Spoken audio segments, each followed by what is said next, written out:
The Mummy is a brand new reboot in 2017 of The Mummy. Everybody knows what The Mummy is. The Mummy has been remade and rebooted like half a dozen times. I'm not even sure how many Mummy movies we've had. We've had like 7 or 8, haven't we? The last Mummy movies we had came in the package of a trilogy and came out in the late 90s and the early 2000s. The last one I believe was in 2008. And this new Mummy movie takes place in a brand new shared monster universe. Yeah, they're calling it the Dark Universe. This film stars Tom Cruise and it stars Jake Johnson and it stars Sophia Boutella and it stars Russell Crowe. In this movie, Tom Cruise plays a character named Nick. He and his friend, played by Jake Johnson, accidentally stumble upon this archaeological dig site where they find a whole bunch of Egyptian remains and weird stuff. Some chick who's also after the stuff shows up, and then they all eventually stumble upon this crypt that holds this ancient mummy. Yeah, Sophia Boutella, she's been asleep, she's been mummified in that thing for a while. Eventually she wakes up, and that's how the movie starts, and she just kind of starts causing problems, and that's really all you need to know here. I actually kind of liked the more recent reboot of The Mummy. I like The Mummy, I like The Mummy Returns.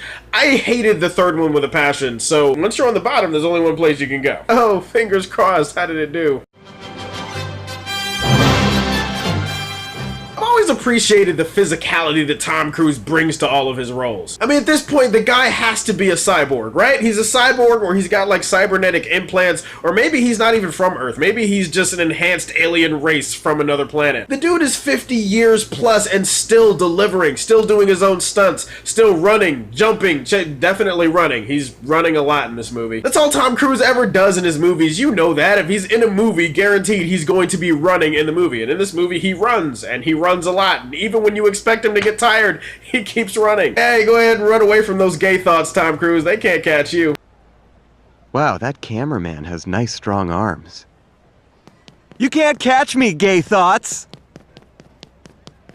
Beyond just the physical stuff of Tom Cruise delivering in the action scenes, I thought Tom Cruise actually played an actual character. It's very cliche for people to go into a movie and say, Tom Cruise didn't play a character. Tom Cruise was just Tom Cruise because he's Tom Cruise and we see him Tom Cruising and everything. But he's a little bit more charismatic and a little bit more of a dog and an asshole in this movie. He's a thief and he's a treasure hunter and he's a guy that doesn't really care about anybody else, and so it's kind of fun seeing him go on these adventures and seeing some of the dialogue and seeing the way he delivers it. Tom Cruise is still a really good salesman. I also liked Russell Crowe in this movie. Russell Crowe, he plays a character that I don't want to spoil because I didn't know that he was playing this character before I saw this movie, but suffice it to say, Russell Crowe is actually pretty fun to watch in this thing. And he does feature a very important tie-in to the rest of this big monster universe. Also, the mummy itself, Sophia Boutella, the sexy hot chick from Kingsman with the sword legs, she's been impressing me in a lot of the other stuff that she's been in since then, and she did a really good job in this movie as the mummy. Yeah, she's creepy, she's scary, she looks disgusting, but she still looks hot. Like, she looks like the kind of undead that you want to get inside of. I also like the fact that her mummy is not a cliched, I'm a mummy, I want to destroy the world type of thing. No, she has another motivation, she has another backstory to explain why she is a mummy and why she feels the way she feels, so that was kind of refreshing too. Visually speaking, the production design for this movie is really good. There are some really terrific action sequences, there's some really great stunt work, the visual effects all look pretty good. It's entertaining in that mindless turn your brain off, it's a dumb popcorn action scene type of way, but either way, the movie gets points for that because it pulls it off really well. My only regret with this movie is that we didn't get to hear the Cruiser. You guys remember the Cruiser? That awesome, hilarious, amazing Tom Cruise scream from like the first Mummy trailer that came out last year?